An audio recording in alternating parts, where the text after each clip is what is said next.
না টুনি, জলে তো একটু মাছও আটকা পড়লো না। তুমি বাড়িতে চলে যাও, আমি নদীর আরো গভীরে গিয়ে জাল ফেলে দেখি কোনো মাছ পাই কিনা। আচ্ছা ঠিক আছে, যেভাবে পারো আজ কিন্তু মাছ নিয়ে বাড়িতে যাবে। কি ব্যাপার, নদীর মাছ কি সব পালিয়ে গেছে নাকি? সারাদিন ধরে নদীতে জাল ফেলছি, তবু একটা মাছও পাচ্ছি না। এখন মাছ না নিয়ে গেলে তো টুনি আমাকে বাড়ি থেকে বের করে দিবে। ধুর, কি বলে বলবে। আর একটা বার জাল ফেলেই বাড়িতে চলে যাব।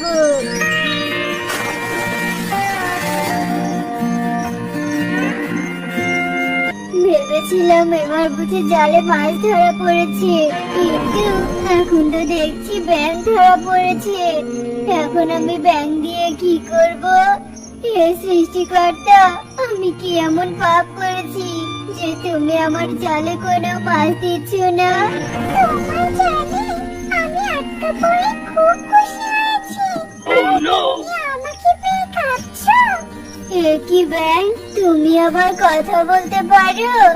আমি কখনো ব্যাঙকে এভাবে পাখিদের মতো কথা বলতে দেখিনি। আসলে আমি একসময় পাখি ছিলাম, কিন্তু ভাগ্যের দোষে আমি ব্যাঙ হয়ে গেছি। মানে কি বলছো এসব? তাহলে কে তুমি, বলো তো আমাকে। আচ্ছা ঠিক আছে, সব বলছি আমি। হ্যাঁ দিদি, আমার জীবনে একটা বিষয় নিয়ে চিন্তায় আছি। আমার সব আছে, কিন্তু একটা সন্তান নেই। জানি না সন্তানের জন্য রাজা আমাকে ডিভোর্স দিয়ে দেয় কিনা। রাজা আমার সাথে ভালোভাবে কথা বলতে চায় না, বেশিরভাগই আমাকে এড়িয়ে চলে। তাই কোনো তান্ত্রিকের খোঁজ পেলে আমাকে জানিয়ে দিস। আচ্ছা ঠিক আছে, তাহলে এখন রাখছি দিদি। এটাই সুযোগ রানীকে বোকা বানানোর। আমি তাড়াতাড়ি সুযোগটা কাজে লাগানোর চেষ্টা করি। রানীমা, আপনি বুঝি কোনো বিষয় নিয়ে চিন্তায় আছেন? কাকে ফোন করে যে তান্ত্রিকের খোঁজ করলেন? আসলে আমার জানা মতে পাশের বনে একটা তান্ত্রিক আছে, তাই বলছিলাম আর কি। তুই সত্যি বলছিস? পাশের বনে তান্ত্রিক আছে? তাহলে বল বল আমাকে, ওই তান্ত্রিক কি সন্তান হওয়ার কোনো চিকিৎসা দিতে পারবে? হ্যাঁ রানীমা, ওই তান্ত্রিক সব ধরনের চিকিৎসা দেয়। তুই তাহলে আমাকে ওই তান্ত্রিকের কাছে নিয়ে চল, আমার যে একটা সন্তানের খুব প্রয়োজন। ঠিক আছে, নিয়ে যাব, কিন্তু একথা রাজামশাইকে জানানো যাবে না। রাজামশাই তো আপনাকে একা রাতে কোথাও যেতে দেবে না। আর তান্ত্রিকের কাছে চিকিৎসা নিতে হলে রাতে একাই তান্ত্রিকের গুহায় যেতে হবে। আচ্ছা ঠিক আছে, রাজামশাইকে বলবো না। তুই তাহলে আজ রাতে আমাকে ওই তান্ত্রিকের কাছে নিয়ে যাবি। ঠিক আছে রানীমা, নিয়ে যাব। এখন আমি বাড়িতে গেলাম। রাত হলে আমি জামতলায় আপনার জন্য অপেক্ষা করব, সেখানেই চলে আসবেন। যাতে উড়ে উড়ে পাশের বনে তান্ত্রিকের গুহায় চলে যায়। এনেছি তান্ত্রিক বাবা, রানীমাকে সাথে করে নিয়ে এসেছি। এবার আপনি আপনার জাদু শক্তি দিয়ে রানীকে বেঁধে ফেলেন। আগে তো গহনাগুলো খুলে নিতে হবে। কি বলছিস তুই? আমার গহনা খুলবি মানে? খোকা রানী, কি ভেবেছিস তোকে সন্তান হওয়ার চিকিৎসা দেওয়ার জন্য এখানে এনেছে টিয়ে? টিয়ের ছোট থেকে রানী হওয়ার খুব ইচ্ছে, তাই তোকে রাজ দরবার থেকে সরানোর জন্য এখানে এনেছে। আর বাকিটা দেখলেই বুঝতে পারবি। না না, আমার কোনো ক্ষতি করিস না টিয়ে। আর তান্ত্রিক বাবা, আপনি রানীর কথা না শুনে সামান্য সাধারণ পাখির কথা শুনে আমার সাথে এমনটা করবেন না। এমনি কি আর ওর কথা মতো কাজ করছি? আগে ওকে রানী বানিয়ে দেবো। আর তারপর দিয়ে আমাকে রাজা বানিয়ে দিবে। আমারও অনেক ইচ্ছে বনে রাজা হওয়ার, রাজা হওয়ার। এরপর আমার সব গহনা কেড়ে নিয়ে তান্ত্রিক জাদু দিয়ে আমাকে ব্যাঙ বানিয়ে দেয়।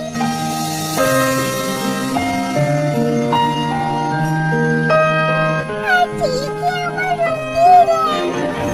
আমি এই ব্যাঙকে নদীতে দিয়ে আসছি। এই নে একটি রসুনের ঘর। এই ঘরে রাজাকে ভুলিয়ে বালিয়ে ঢুকিয়ে বন্দি করে রাখবি, তাহলে আমাদের প্ল্যান কেউ বুঝতে পারবে না। ঠিক আছে তান্ত্রিক বাবা। এরপর তান্ত্রিক তোমাকে নদীতে রেখে যায়, আর তুমি ভেসে ভেসে আমার জালে আটকা পড়ে যাও, তাই তো? হ্যাঁ টোনা, ঠিক বলেছো। তোমার সাথে তো অনেক বড় অন্যায় হয়েছে। আমার ইচ্ছে করছে ওই তান্ত্রিক কাটিয়ে কি উচিত শিক্ষা দে। আচ্ছা, আপনাকে কি আসল রূপে ফিরে নিয়ে আসার কোনো উপায় নেই? আমার মনে হয় তান্ত্রিকের গুহায় এখনো সব জাদু লাঠি আর মন্ত্রের বই আছে। ওই লাঠি আর বই পড়ে হয়তো আসল রূপে আসতে পারবো আর ওদেরও শাস্তি দিতে পারবো। কিন্তু তান্ত্রিকের গুহা খুঁজতে যাবে কে? আমি যাব রানী, আমি যাব। আপনি আজ আমার সাথে আমার বাড়িতে চলুন। আমি কাল সকালে তান্ত্রিকের গুহা খুঁজতে যাব। তুমি মাছ না পেয়ে ব্যাঙ নিয়ে এসেছো? তোমারই ব্যাঙ কে কিনে নেবে শুনি? বুঝেছি, তোমাকে দিয়ে কোনো ইনকাম হবে না। কাল থেকে আমি নদীতে মাছ ধরতে যাব, আর তুমি এখন আমার সামনে থেকে চলে যাও বলছি। টুনি, আমার কথাটা শোনো। তুমি যাকে ব্যাঙ বলছো সে আসলে ব্যাঙ নয়, সে একজন রানী। মানে কি বল? ও আচ্ছা, তার মানে এটাই তান্ত্রিকের গুহা। কি ঝোপের মধ্যে গুহা বানিয়েছে। এখানে তো পাখিরা দিনের বেলা আসলে ভয় পেয়ে যাবে। এজন্য বুঝি কেউ জানে না যে এখানে গুহা আছে। যাক বাবা, এখন গুহার ভিতরে চলে যাই।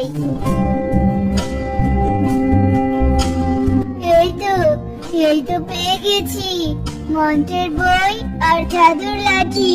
তাড়াতাড়ি এবার এখান থেকে কেটে পড়ি বাবা।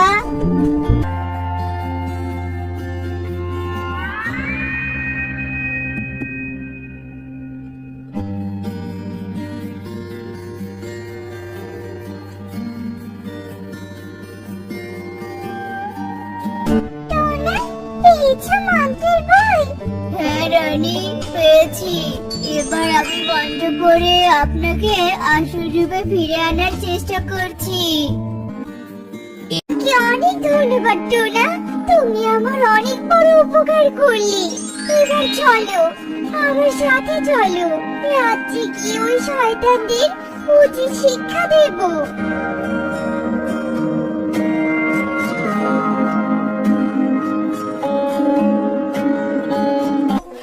রাজামশাই আর রানী, আপনাদের তো খুব ভালো মানিয়েছে রাজসিংহাসনে। কিন্তু আপনাদের আজকে যে রাজসিংহাসনে বসা শেষ দিন, সেটা কি জানেন? মানে তুই তুই কিভাবে পাখি হয়ে এখানে আসলি? সেটা জানার দরকার নেই, শুধু এটা জেনে রাখ যে কারোর সাথে অন্যায় করে কখনো সুখে থাকা যায় না। তো না, পত্র পড়ে এদের আসল রূপে ফিরিয়ে নিয়ে এসো তো। জি রানী, আনছি। এবার বল, রাজাকে কোথায় বন্দি করে রেখেছিস? মানে রসুন ঘরটা কোথায়?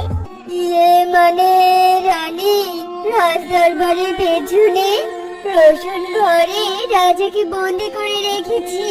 রানী, আমাদের ক্ষমা করে দিন। রাজাকে বলে আমাদের ছেড়ে দেবেন। আমাকে ক্ষমা করে দিন, আর কখনো আমি রানী হতে চাইব না। সেটা রাজা আসলে বিচার করবেন।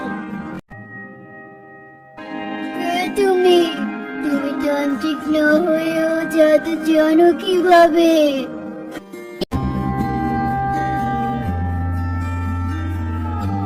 শয়তান তান্ত্রিক আরটিএ, তোদের আমি কঠিন শাস্তি দিয়েই ছাড়বো।